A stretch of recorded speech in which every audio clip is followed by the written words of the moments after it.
आज यूं ही बैठे बैठे विचार आया, क्यों ना कुछ नया किया जाए। अब नया क्या करें, तो सोचा क्यों ना कहानियों का सिलसिला शुरू करें। इसी सिलसिले की पहली कहानी आज आप सबसे साझा करती हूँ। कहानी का नाम है काबुली वाला। लेखक हैं प्रसिद्ध श्री रविंद्रनाथ टैगोर। तो आइए सुनते हैं काबुली वाला की कहानी। मेरी 5 बरस की लड़की मिन्नी से घड़ी भर भी बोले बिना नहीं रहा जाता। एक दिन सवेरे सवेरे बोली, बाबूजी, रामदयाल दरबान है ना, वह काक को कौवा कहता है।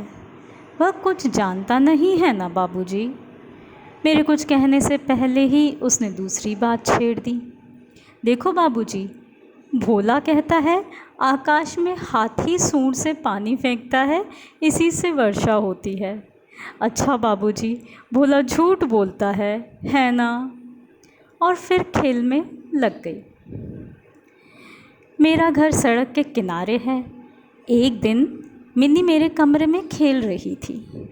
अचानक वह खेल छोड़कर खिड़की के पास दौड़ी गई और बड़े ज़ोर से चिल्लाने लगी, काबुली वाले, ओ काबुली वाले।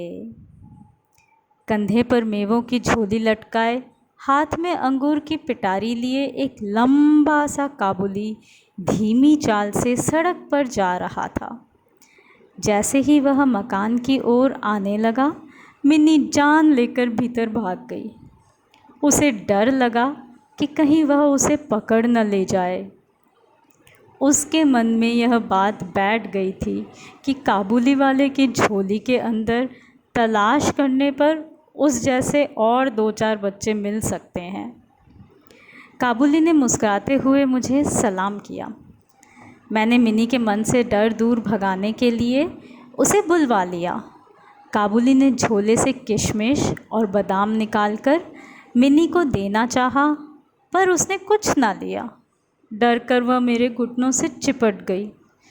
कुछ दिन बाद किसी ज़रूरी काम से मैं बाहर जा रहा था। देखा कि मिन्नी काबुली से खूब बातें कर रही है। मिन्नी की झोली बादाम किशमिश से भरी हुई थी। काबुली प्रतिदिन आता रहा। उसे किशमिश बादाम दे देकर मिन्नी के छोटे से हृदय पर काफ़ी अधिकार जमा लिया था। दोनों में बहुत बहुत बातें होती और वे खूब हंसते। रहमत काबुली को देखते ही मेरी लड़की हंसती हुई पूछती, काबुली वाले, ओ काबुली वाले, तुम्हारी झोली में क्या है?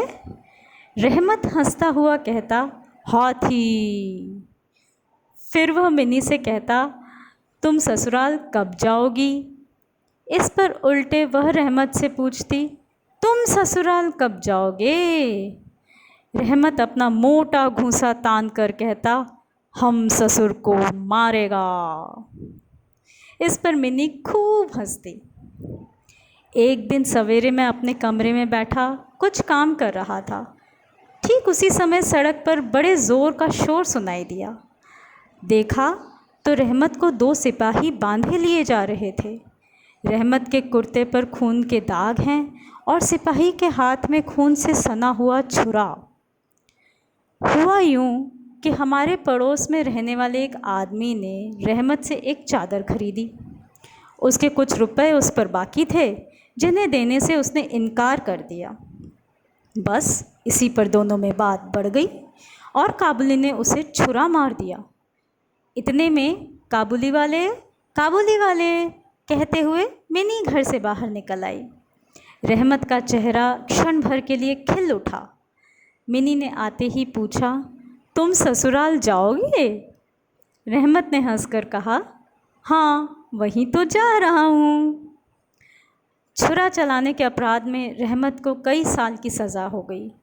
काबुली का ख्याल धीरे धीरे मेरे मन से बिल्कुल उतर गया और मिन्नी भी उसे भूल गई। कई साल बीत गए। आज मिन्नी का विवाह है। मैं अपने कमरे में बैठा हुआ खर्च का हिसाब लिख रहा था। इतने में रहमत सलाम करके एक ओर खड़ा हो गया। पहले तो मैं उसे पहचान ही ना सका। अंत में उसकी ओर ध्यान से देखकर पहचाना कि यह तो रहमत है। मैंने पूछा, क्यों रहमत, कब आए? कल ही शाम को जेल से छूटा हूँ, उसने बताया। मैंने कहा, आज घर में एक ज़रूरी काम है, फिर कभी आना। वह उदास होकर जाने लगा। दरवाजे के पास रुककर बोला, ज़रा बच्ची को नहीं देख सकता?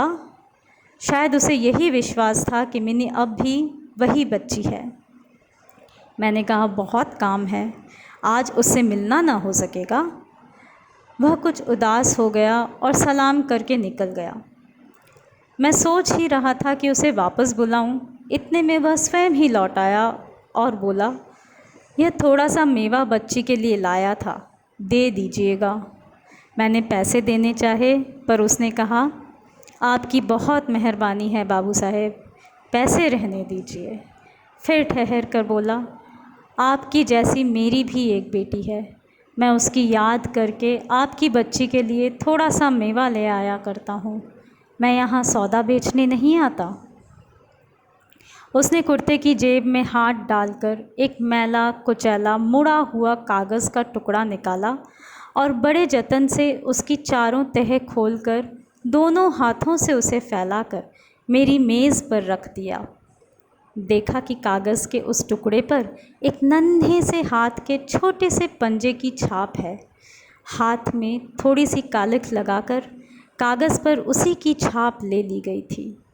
अपनी बेटी इस याद को छाती से लगाकर रहमत हर साल कलकत्ते के गली कूचों में सौदा बेचने के लिए आता था। देखकर मेरी आंखें भर आई। सब कुछ भूलकर मैंने उसी समय मिनी को बाहर बुलाया। विवाह की पूरी पोशाक और गहने पहने मिनी शर्म से सिकुड़ी मेरे पास आकर खड़ी हो गई। उसे देखकर काबुली पहले तो सकपका गया, उससे पहले जैसी बातचीत न करते बना।